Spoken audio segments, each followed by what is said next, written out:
Ano nga ba ang dapat nating malaman bago tayo magpa-renew ng ating sasakyan? Hi class, it's me again, Sir Da. Welcome to my informative vlog. Nandito tayo ngayon sa LTO para mag-renew ng ating registration ng sasakyan.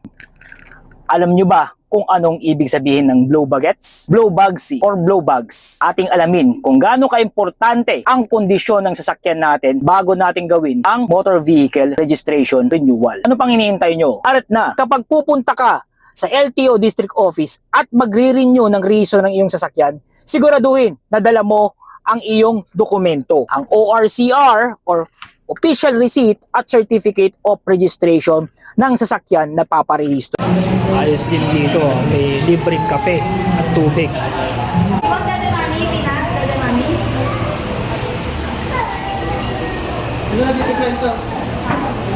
Talagang public service.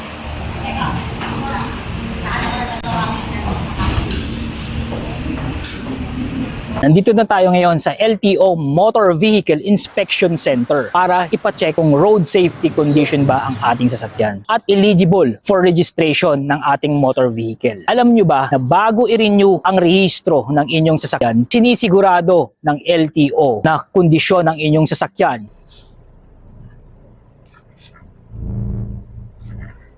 bago tayo pumunta sa LTO para i-renew ang rehistro ng ating sasakyan, siguraduhin muna natin na nasunod natin ang tinatawag na blow bags. Ano nga ba ang ibig sabihin ng blow bags? Unahin natin sa letter B or battery. Siguraduhin natin na malinis ang terminal at bago ang battery.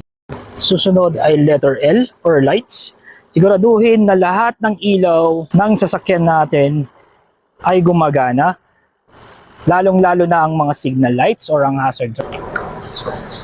Harap at likod, pati ang park lights. At sa letter O naman, ang ibig sabihin ay oil. Silipin ang dipstick ng inyong sasakyan upang malaman kung malinis pa ang nakalagay na langis at sapat pa ang dami nito. Para sa W naman, water o coolant. Siguraduhin na sapat ang level ng tubig or coolant sa inyong sasakyan para maiwasan ang overheating. At isa sa pinaka-importante na dapat yung laging tinitignan sa inyong sasakyan ay ang letter B o ang brake. Siguraduhin na makapal pa ang inyong brake pad upang makapagbigay ito ng tamang preno. At ang letter A naman ay tungkol sa air or hangin. Dapat ang gulong ng inyong sasakyan ay may sapat na hangin, hindi malambot at hindi rin sobrang tigas. Ang ibig sabihin naman ng letter G sa blow bags ay ang gas. Siguraduhin na meron kang sapat na gas sa iyong sasakyan upang makarating ka sa iyong destinasyon ng walang aberya. Tingnan mo sa akin, paubos na. Kailangan nang magpagas pero makakauwi pa rin naman ako sa bahay. Yun nga lang, hindi pang malayo ang distansya.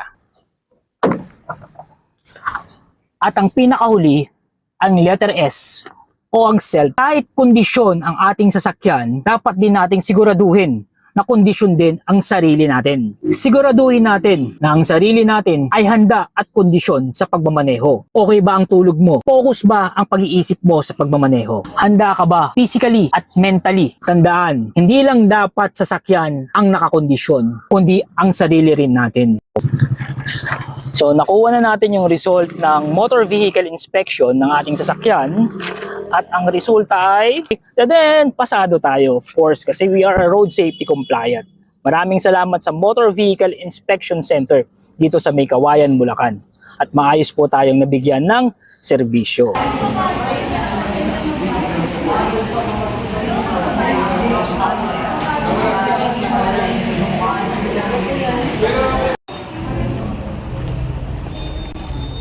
Tapos ko na yung rehistro ko. Mabilis lang yung rehistro dito sa LTO May Kawayan District Office. Tapos na tayo. Tapos na ang rehistro. Nakuha ko na. Shout out nga pala sa LTO May Kawayan District Office. Lalong-lalo na sa kanilang hepe na si Chief Lance. Napakabilis ng serbisyo nila dito. At napaka-approachable ng mga personnel. Kaya kapag kayo ay nasa May Kawayan o nasa area ng Bulacan, highly suggested po ang LTO may Kawayan District Office. Kung magre-renew kayo ng inyong lisensya at motor vehicle registration, wag po kayong magdalawang isip na pumunta rito at humingi ng tulong or assistance sa kanila. Ako nga pala si Sir Da. Sana may natutunan ka sa informative vlog ko ngayon. Always remember, road safety matters. Educate, not tolerate.